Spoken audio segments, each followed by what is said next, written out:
So analytical geometry, we're going to start this week just by revising the grade 11 stuff because it is so important. And then we'll move on to that circle adventure from next week. Alrighty. So on your formula sheet, and I've put the formula sheet on Google Classroom, I put it up a while ago, where I also broke down the formula sheet. So what I mean by that is I said these formulas are for analytical, these for finance, blah, blah, blah. The finance formulas, and I've actually left one off here, are these in the little orange block. But like I said, because why not? I've left one off. So you have got 4 formulas you get on your formula sheet. Can anyone tell me what this formula on the left-hand side is? This formula m equals y2 minus y1 over x2 minus x1. What is it? Why do we use it?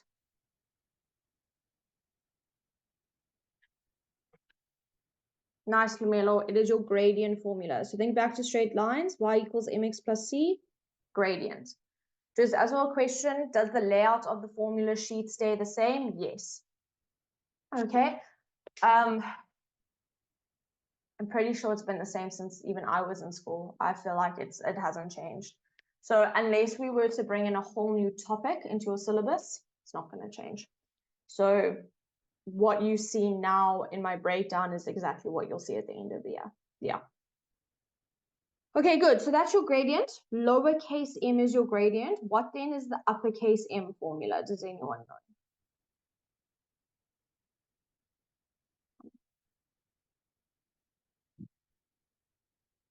Nice, Romelo, on it. Midpoint.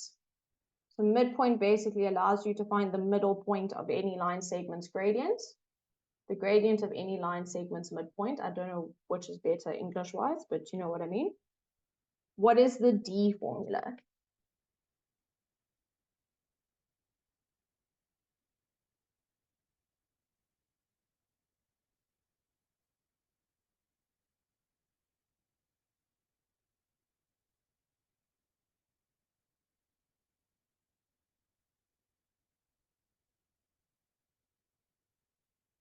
Nice. Okay, nice Romelo, the table, very nice.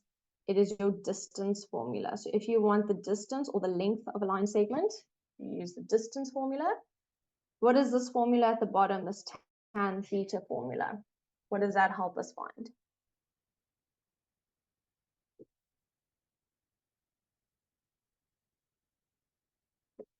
Okay, so you definitely use the gradient here. So this is saying tan theta is equal to your gradient.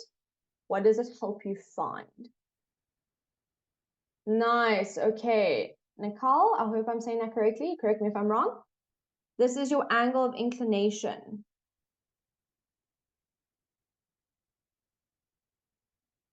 So angle of inclination is basically the angle created between your positive x-axis and a line segment. It's how many degrees are between, or the size of the angle between your x-axis and line segment that you're talking about. So those are your 4 analytical formulas. You do actually get the circle formula on your formula sheet, but we're not dealing with that just yet, so I'm not putting it here. We'll have a look at it when we get to circles. But these 4 formulas are your bread and butter of analytical. If you can apply these 4 formulas, you're golden. Okay, so let's have a look at some questions of how we actually do exactly that. Apply our analytical formulas.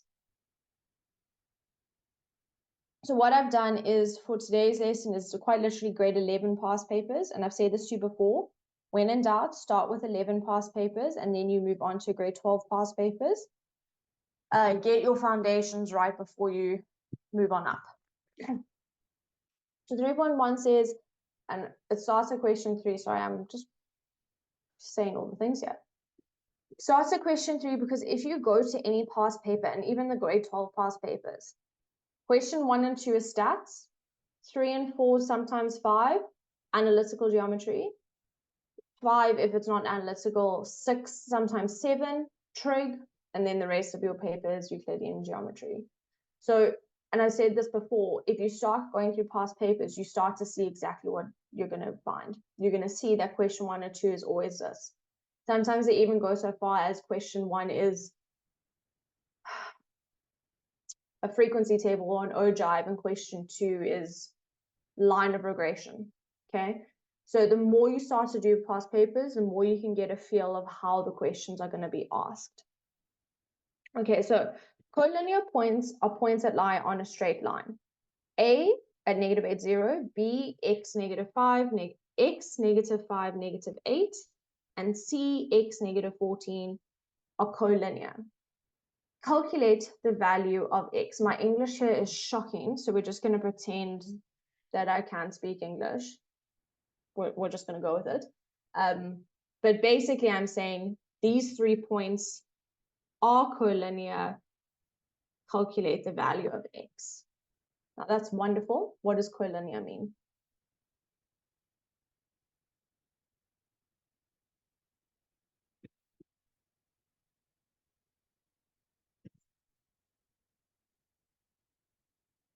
What does it mean for points to be collinear?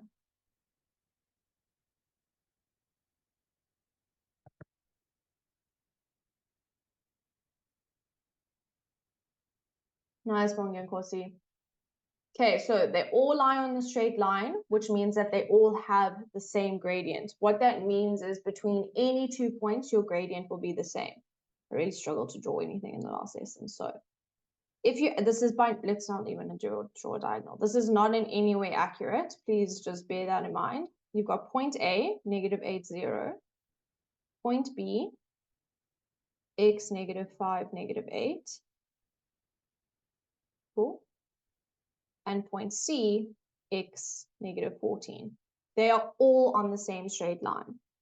So the gradient between A and B will be exactly the same as the gradient between B and C, which will be exactly the same as the gradient between A and C. Now, you don't have to do all 3. If you work out the gradient from A to B and B to C, you're fine. If you work out A to B and A to C, you're fine, whatever. You can do all 3 if you want, but you don't have to. What you want to show, or what you know, is that the gradients are the same because those points are collinear. If the question was the other way around and it said, prove that these points are collinear, you would have to work out your gradients and show that they are equal. But in this case, I told you they are collinear, so you can automatically assume your gradients are equal. Now, the reason that's important is because you can set up an equation. You know that the gradient of AB is equal to the gradient of BC or AC, whatever you're choosing to use. That is a point, or that is a piece of information that you know is true because I told you they are collinear. So all we need to do now is use the gradient formula. Gradient formula, was just there, but gradient formula is y2 minus y1 over x2 minus x1. When you substitute in grade 12s, I could not give 2 hoots which is 0.1 and which is 0.2. As long as you keep it consistent and you're not switching, you're fine.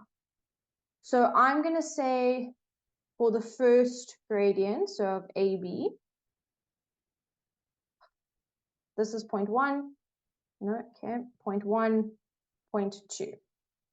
So the gradient of AB, y of 2 is negative 8 minus 0 over x minus 5 minus negative 8. So we can neaten that up a bit. Numerator is just negative 8, denominator is x plus 3, because minus minus 8 is plus 8. So that's the gradient of AB. If we go and work out the gradient of BC,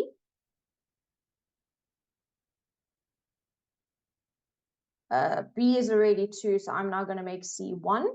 So y of 2 is negative 8 minus y of 1 is negative 14 over x minus 5 minus x. So 8 minus 14 becomes 8 plus 14, which is 6, over x minus x obviously cancels, so negative 5. That's my gradient of BC. And because they're collinear, I can now make these two things equal to each other. So minus 8 over x plus 3 is equal to negative 6 over 5. If you want to keep the negative in the denominator, that's fine. It really makes no difference. But you make them equal to each other because those coordinates are collinear. Now, because there's one fraction on either side, you could just cross multiply. So that means you've got negative 8 times 5 is equal to negative 6 times x plus 3. Just going to carry on up here. So negative 40 is equal to negative 6x minus 18. Add 18 on both sides. Negative 22 is equal to negative 6x. Divide both sides by negative 6. 11 over 3 is equal to x. I'll try and make that 3 look better. Sorry. Okay, you've got a really long 11, but you can see 3 better. It's fine. Alrighty, so 2 things. If I tell you it's collinear, you know the gradients are equal. If I ask you to prove points are collinear, you show that the gradients are equal. Right, so collinear is basically just gradients between any 2 points are the same. Alrighty, so take a screenshot of this one and then we'll move to the next one. The next one is where things get exciting now.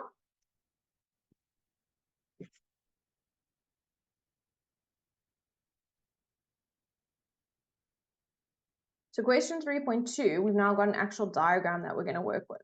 And this is more reminiscent of what you can expect in your exams.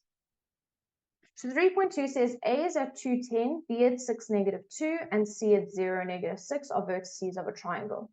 Points D and E are x-intercepts of straight line AC and AB respectively. Now we can see that because they are clearly on the x-axis. Study the diagram below and answer the questions that follow. Okay, we have information, we know the coordinates of all vertices. The only coordinates we don't know are D and E. But who can tell me which coordinates, let me get my words right. If D and E are x-intercepts, which coordinate is 0?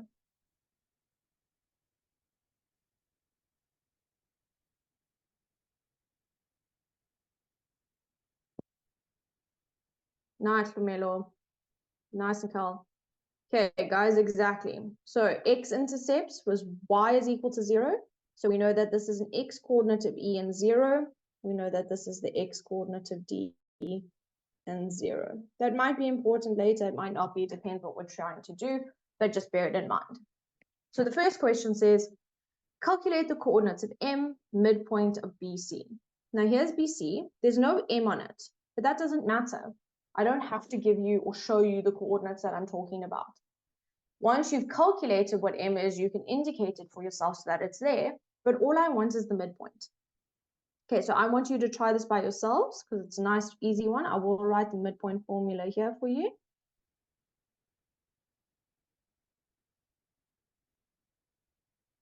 Apparently I won't, so I'll try again.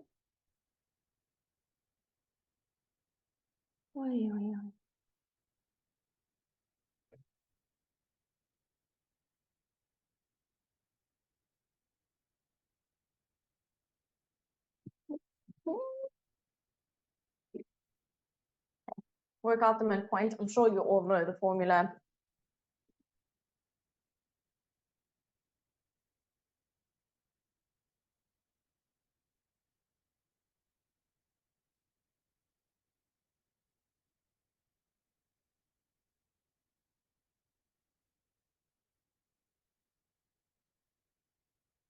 Okay, I eventually got the formula to work.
You guys, question in the chat.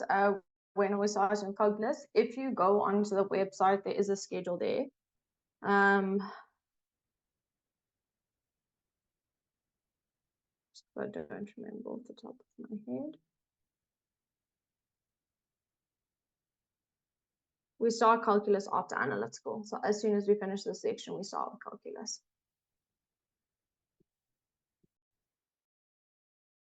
Okay, I'm going to give you 1 more minute and then we'll have a look at the midpoint. I'm seeing some answers coming through.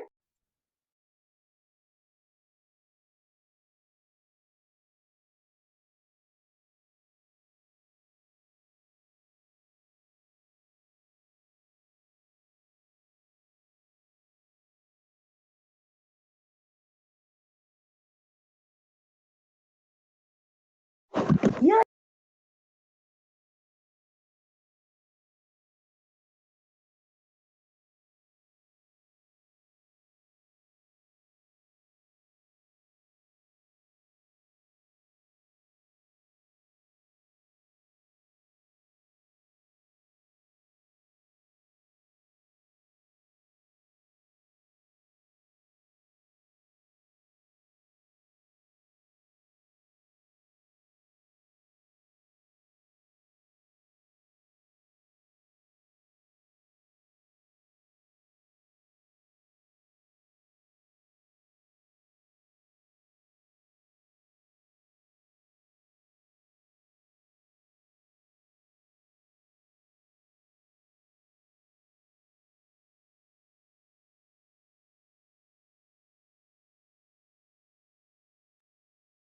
Alrighty, let's have a look. So I've seen 2 answers of which both I agree. So well done. But let's have a look. Okay, so midpoint, nice and easy. Again, guys, I don't care which is point 1 and which is point 2. So I'm going to call this 1, this 2. If you went the other way, you're going to get exactly the same answer. So x1 is 6 plus x of 2, which is 0 over 2. Y of 1, negative 2, minus 6, because obviously plus negative 6 is still minus 6 over 2. And so your midpoint is equal to 6 plus 0, which is 6 over 2, so 3, minus 6 minus 2 minus 6, negative 8 divided by 2, negative 4. So our midpoint there of BC is 3, negative 4. Now, obviously, we don't know exactly where that is, but just as a guesstimate. And the only reason I'm putting it there is because it's now information that I have. It might be useful for me later on to have that information to use for another question. It might or might not. I don't know yet because obviously we haven't gotten to the questions, but I'm just saying, remember that once you have information, you can use it. Right, 3.2.2 says calculate the length of AC and leave your answer in simplified surd. The last word there is 4. Okay, distance formula, because I'm looking for the length. Let's see if I can do the distance formula better. Woohoo.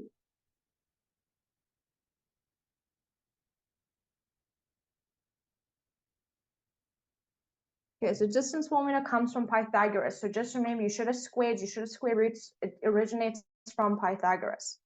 So I want you guys to work out the length of AC for me. So AC is the one in the dark orange, which will eventually happen at some point in this journey that we are on. All right, so there is AC. I want its length. In 2 minutes, and then we'll have a look. Just remember, Gertel, simplified surd form, your calculator automatically does that. So whatever answer your calculator gives you, that is the simplified surd form. Camilo, you are on it tonight. Well done.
Okay, let's have a look. So C is already labeled 2, so I'm just going to label a 0.1, and we just substitute in, nothing more than that. So x of 0.2 is 0 minus 2 squared plus -6 minus 10 squared. If you went the other way around, obviously that's fine. So if you had 2 minus 0, 10 plus 6 squared, cool. You're going to get the same answer.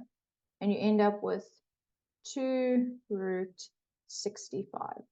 That is your simplified third answer. Like I say, your calculator automatically gives that to you. Done. This might be useful, might be not, might not be, I don't know. Thank heavens I'm not an English teacher. We would all be failing. But we know a length. Again, if you want to add it to your diagram, great. If not, whatever. Just remember that oftentimes the answers answers that you've already gotten are going to help you later on. Sometimes, maybe not the first couple, but often it leads or helps you in your next question. Okay, so question 3.2.3 says, write down the coordinates of F if ABCF is a parallelogram. Now, first things first is when I give you something like this, what you need to remember is that the order in which we present those letters is very important, because technically there are 3 different types of parallelograms I could set up here in terms of using A, B, and C. So what you need to remember is that the order in which we give you those letters is the order in which you should work. So if we're going from A to B to C and then to F, F is going to sit somewhere up here. Okay? Sorry. So it gives us an idea of where the coordinate should be. We can see, based on this beautiful piece of art that I have just drawn for you guys, and which you are probably weeping at this point, we can see that F should have a negative x coordinate and a positive y coordinate. It just helps us when we get this answer to say, okay, cool, I've done this correctly, I was on the right track, or, oh no, this coordinate that I've gotten does not make sense for where F should be, I've done something wrong. Now guys, when you do go and work out the 4th vertex of a parallelogram, there's a couple different ways that you can do it, but I'm going to show you the way that will always work. Unfortunately, you won't get marks for your working out, so I will show you how you can do it without the working out.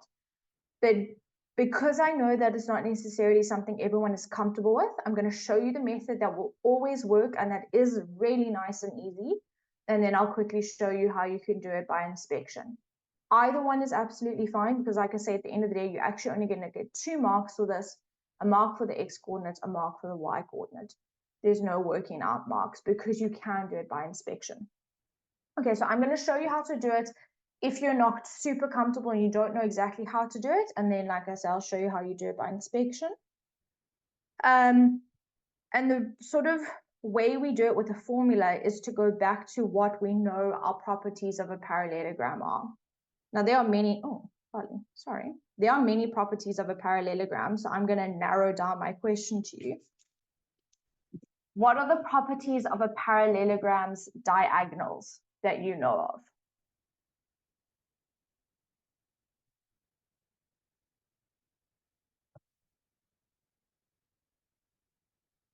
So what are the properties of a parallelogram's diagonals?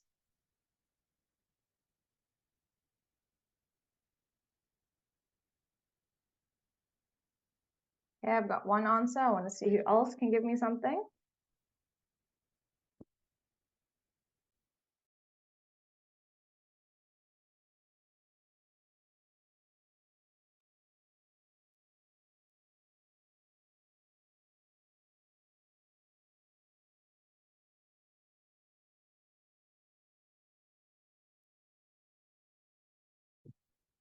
You're welcome to unmute yourself if you want.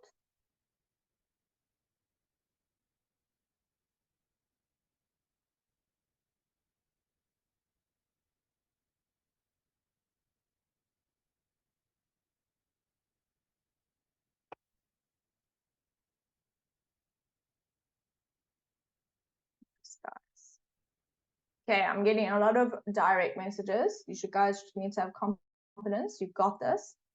But it's because, no, I don't know why I said because. The property of a diagonal that we're looking for here, obviously there's a few for your parallelogram in general, but you should remember that your diagonals of your parallelogram bisect each other. So what that means is you've got two diagonals, in this case, AC and FB. They cut each other in half. That's what bisect means, okay? Because they cut each other in half, their midpoints are exactly the same. So we can use the midpoint formula to work out our fourth vertex. Like I said, it involves some working out, but because the midpoint formula is quite easy, it's not like onerous, but you don't get marks for it. So if you want, cut down your working out where you can, but like I say, this is the way to find the fourth vertex of any parallelogram.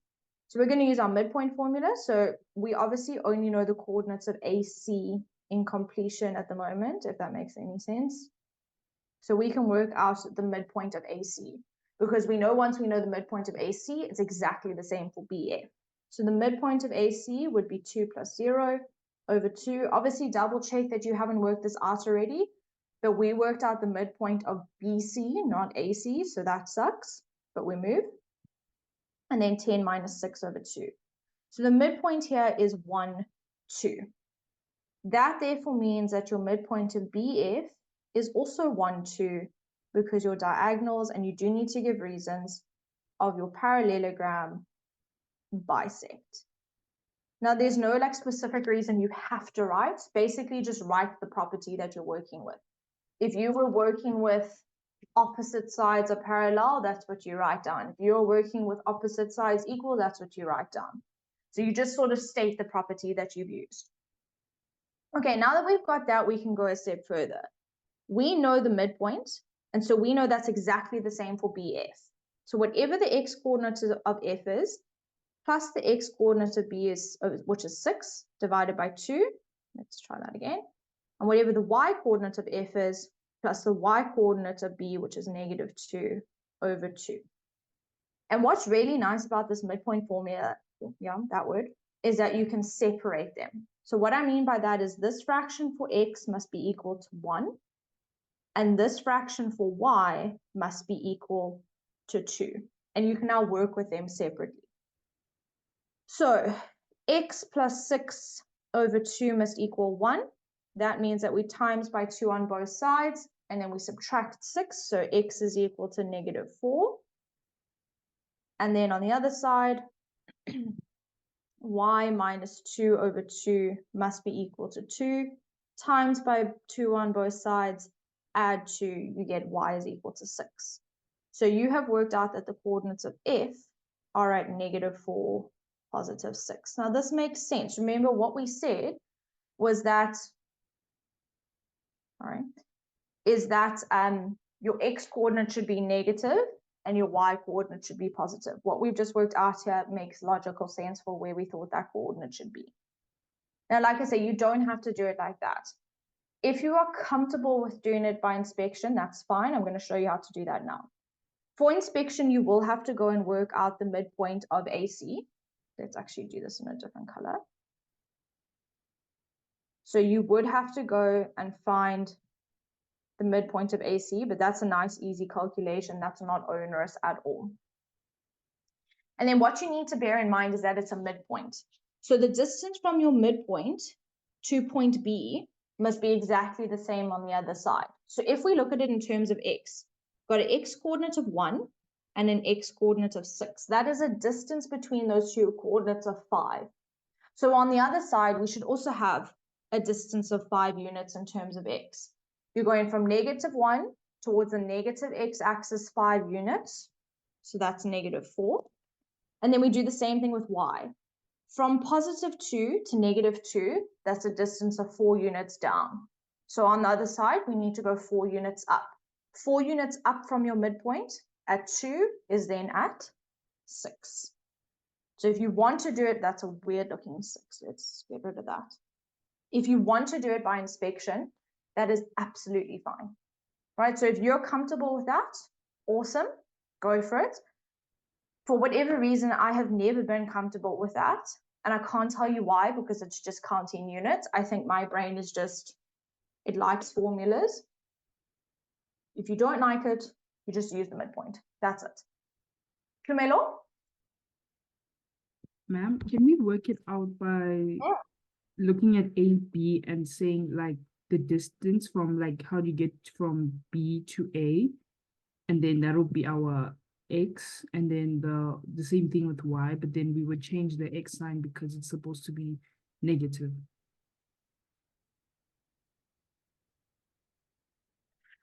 What do you mean change the X sign? Like when we draw the point, we see that it's supposed to be a Mm-hmm. negative X. Could we just like make it negative there?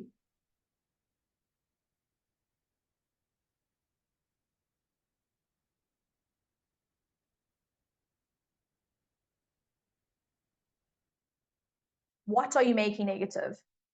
Sorry, I'm trying, like distance formula would be very hard to use here. So I'm just trying to make sure I'm on the same page. So what are you making negative? Because you don't know what X is from working Yes, out the distance of AB. yes, ma'am. Right when we drew F, right? We can see that it's the X coordinate is supposed to be negative when we figure it out. So Mm. could we just change the sign like after we Mm-hmm. use distance formula, we just change the X sign to negative because we know it's supposed to be negative. Okay, so just remember the distance formula for AC is here. Okay, so it's all of this here. Yes. What sign would you be changing to negative? Oh, I see. I see. Okay. Okay, so Now, I'm not okay. saying that the distance form. Sorry, Flamelo, say again. No, ma'am, you can continue. Sorry, I just started talking. I do apologize. Um, so I'm not saying the distance formula is impossible. It's definitely possible to use. But the problem with the distance formula in this situation is that you don't know X and you don't know Y. That would mean in your distance formula, you would have an unknown X and an unknown Y. And that would actually mean that you'd have to solve this simultaneously. So you would need some other equation to solve simultaneously. The only formula that we can separate out to solve for X and Y separately with no issues is the midpoint formula. So you can definitely use distance, you could definitely use gradient, but the problem is you are now introducing a simultaneous situation. Again, not wrong, you're welcome to do it. I would just avoid simultaneous. That's my reasoning. Okay, if I don't have to use simultaneous, I'm not going to. So you definitely can, you're just making a lot more work for yourself at the end of the day. But yeah, there are ways to do it. It's just not the most straightforward way. And the reason I'm pointing this out is because remember, you don't get marks for any of your working out. So imagine now doing a 6-7 mark simultaneous question and getting absolutely no marks for it. Use the shortest way possible so that you're not using up time unnecessarily. Okay. Thank you, ma'am. Right, so we've done a fair amount of, sorry, pleasure. We've done a fair amount of writing, so I'm just going to make that a touch smaller and then let you screenshot, and then we'll carry on with the next question. If you can see the next question at 3.2.4 just below there, you're welcome to give it a try. If you think you know what you're doing, go for it. Or if you think you know what to do, go for it. Otherwise, we're going to have a look at it now.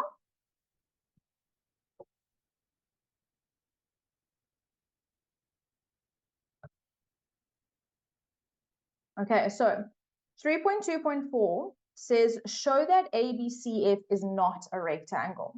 So ABCF is that pink beauty that I've drawn there, that parallelogram we just had to find the fourth vertex of. We want to show it's not a rectangle.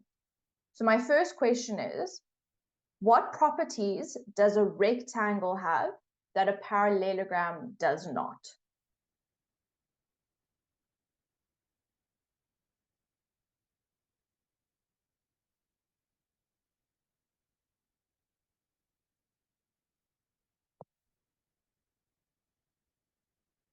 What properties does a rectangle have that a parallelogram does not?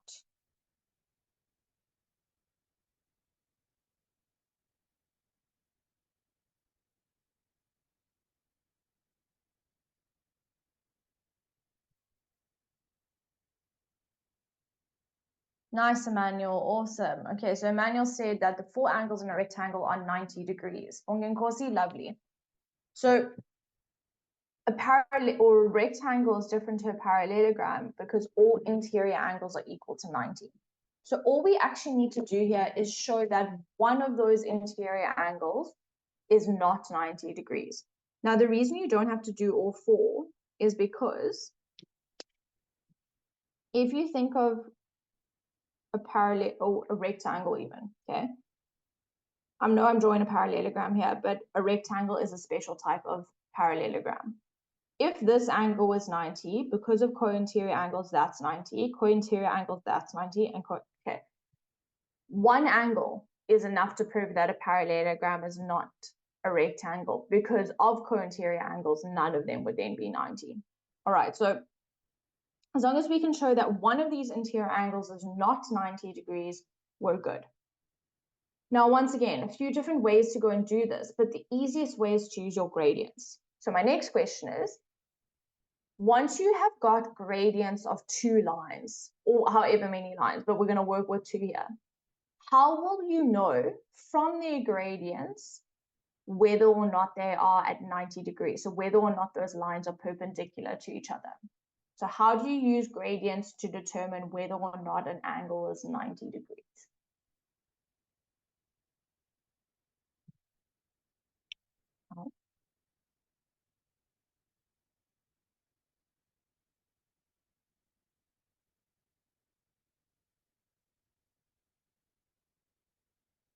Okay, because you're on the right track. What about the gradient?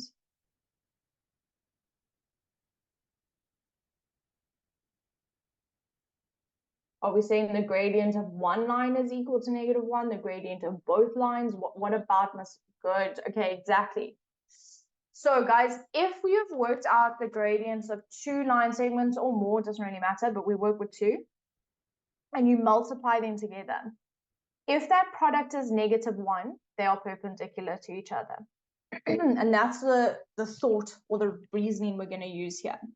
So I'm just going to write that down in case we've forgotten that. I think we did speak about it when we did functions, but I mean, that was a while ago.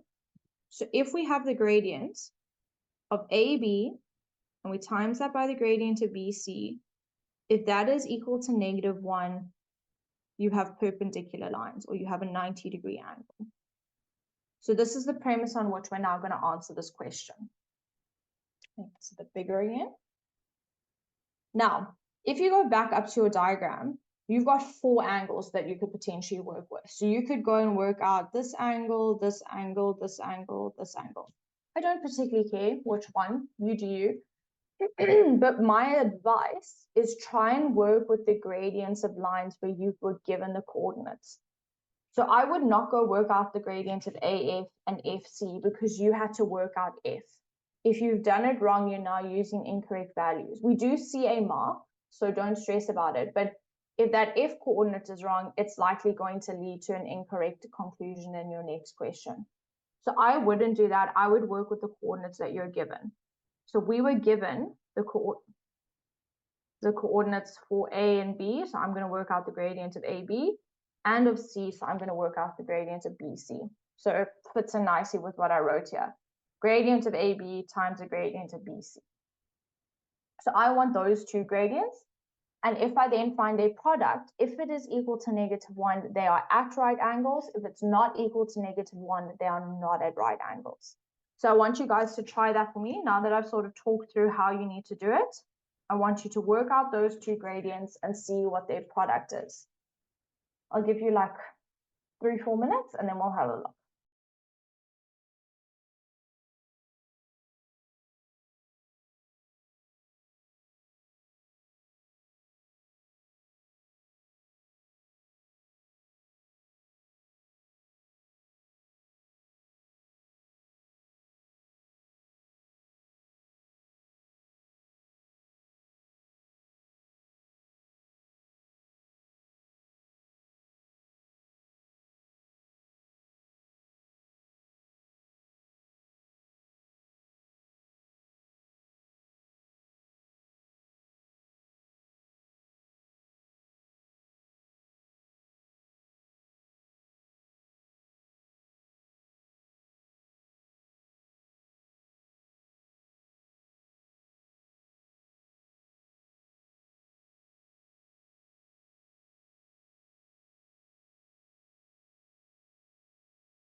Okay, I'm going to give you 1 more minute and then we'll have a look.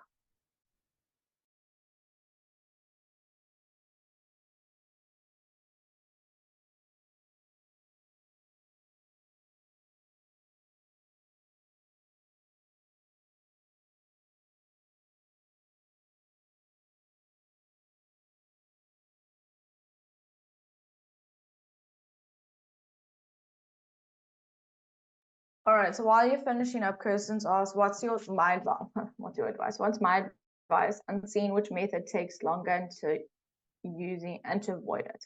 So avoid the longer method, right? So I think it comes with just like an intrinsic knowledge of your formulas and what would be required from you. With that being said,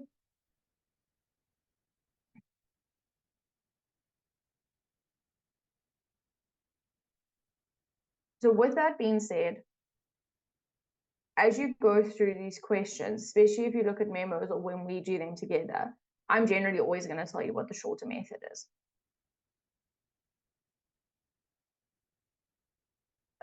I don't really know how to put this.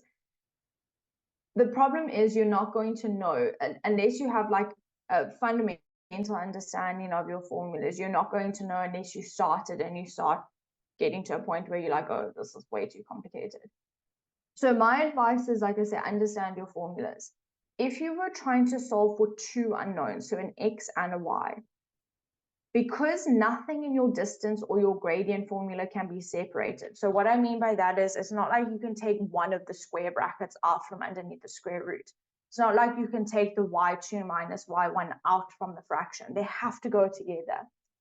The second you can't separate, it means that you have to solve for x and y simultaneously. So not an ideal situation. The only formula that you can separate is your midpoint formula. So I would always start with, if you're looking for 2 unknowns, so your x and your y coordinate, use your midpoint. Obviously, unless like for some wild reason you can't, but then you'll also look at your mark allocation. You'll see it's like for 4 or 5 marks. And so there's going to be a fair amount of working out. But like I say, anytime they ask you, for the 4th vertex of a parallelogram, you use the midpoint formula. It will be a 2-mark question, and you use the midpoint or you use the inspection that I explained.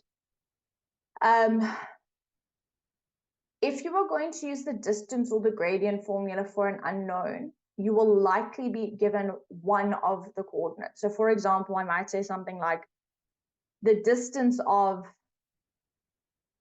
AB is 30 units.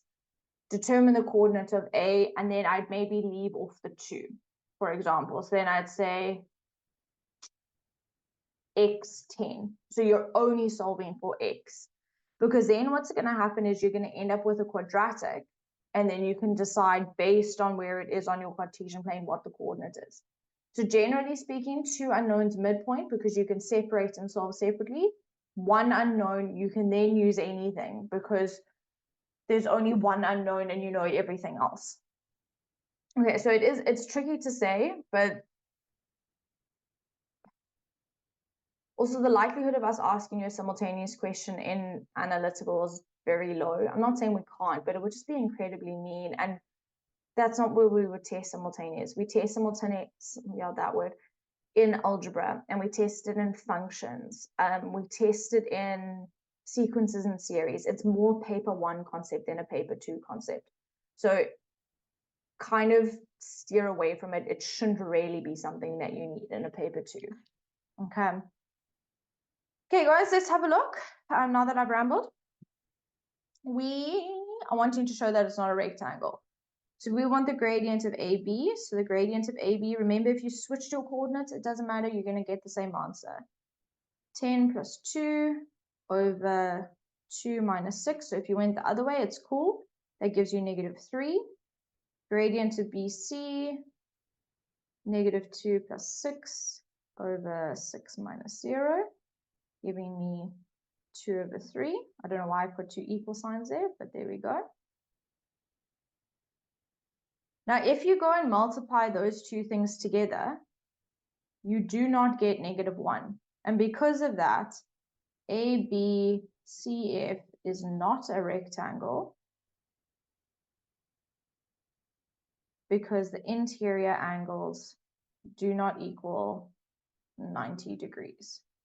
So just by showing that that product is not equal to -1, you are telling me that they are not perpendicular, i.e. they don't create right angles. Now that is a very important concept to remember, the fact that the product of gradients, if it's -1, they are perpendicular to each other, particularly in analytical geometry. We do use it a little bit in functions, but more so in analytical geometry. So it's a really, really important concept to remember here. Right, we are not going to have time to finish all of this. So I'm going to make it a touch smaller. There are the last 3 questions. If you want to have a try of them, what I'll do for Wednesday is I'll have the answers up for you guys, and you can have a look and check yourself. But those are the last 3 questions. Give them a try if you have the time. I'm not giving you homework. I'm sure you have enough of that as it is. But if you have the time, give them a try. Particularly, if anything, try question 3.2.6 because it's an angle of inclination question, which is a grade 11 topic. So it should be somewhat fresh in your mind because you've done it more recently than the other stuff we've been doing. And it is important to practice angle of inclination questions. All right, so if you can't do any of the other 2, try at least 3.2.6. And then, like I say, on Wednesday, I'll put the answers up so that you can see how they should have been completed.